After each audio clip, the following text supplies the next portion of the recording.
Too often, what students learn is based on distortions, myth, and just plain politics and personal biases. American history books that are factually incorrect make their way into classrooms across the U.S. The number one question I get is, why didn't I learn this in school? How the state of Texas has affected U.S. school curriculums. Other smaller states are forced to purchase textbooks that have to adhere to Texas standards.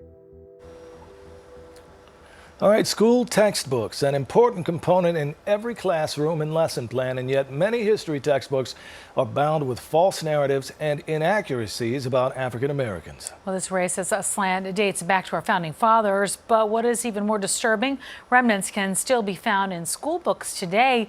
In our continuing series, Created Equal, James Ford looking at textbook bias in schools and how history has been rewritten.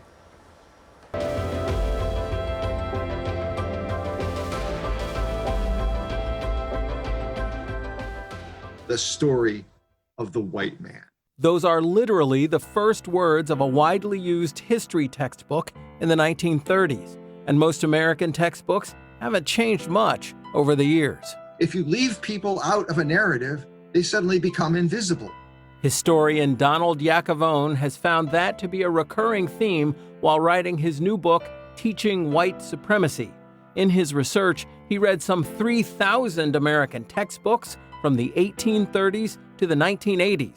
Millions of workers from Africa to the southern United States to work on agricultural plantations. McGraw-Hill had to change its world geography textbook in 2015 after a Texas mom pointed out that the book called enslaved Africans, quote, workers who, quote, immigrated to the southern U.S. Incorrect information like that in a country where a majority of people only get a K-12 education informs a strong message that most people get about our country. That whiteness is what matters. One reason for that is based on how textbooks and lesson plans connected to them are produced. Because Texas is such a large state, other smaller states are forced to purchase textbooks that have to adhere to Texas standards. Which means that students in other states are using textbooks produced in Texas. Too often, what students learn is based on distortions, myth, and just plain politics and personal biases.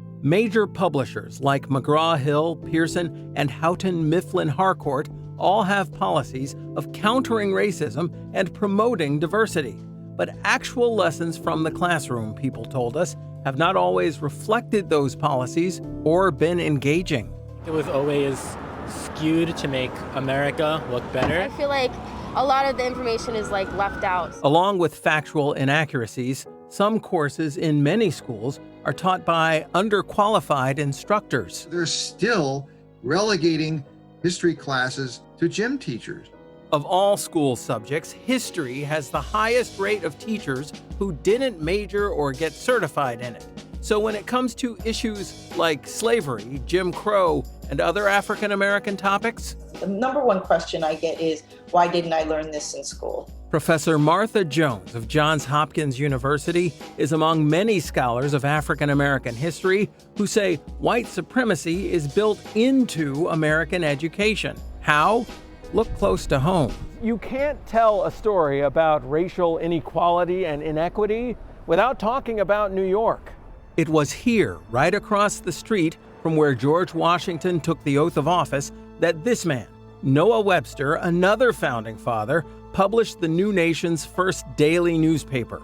Webster also wrote one of the first American textbooks and was clear about his contempt for people of African descent. Of the woolly-haired Africans who constitute the principal part of the inhabitants of Africa, there is no history. And that attitude was perpetuated in almost every single textbook until the 1960s. Why so long? That's thanks to a New Yorker named John Van Every. I call him an evil genius of white supremacy. From his office across the street from City Hall, he published newspapers, pamphlets, books, including a textbook, all specifically saying Americans aren't black. America is white. His work formed the foundation that American education and culture are built on, even though it's a false narrative. We must change our identity of Americans as white to one of being multi-ethnic. The example I'll offer is that of our new Vice President-elect, Kamala Harris. We need to understand the history out of which she has emerged. Classroom instruction is finally beginning to change, where all Americans are now part of the history lesson. Legacy of slavery. This is one of thousands of classrooms nationwide using the 1619 Project, the New York Times' detailed examination of how enslavement has influenced American life. But this, of course, is now taught online, led by the organization Facing History and Ourselves. You can't teach what you don't know.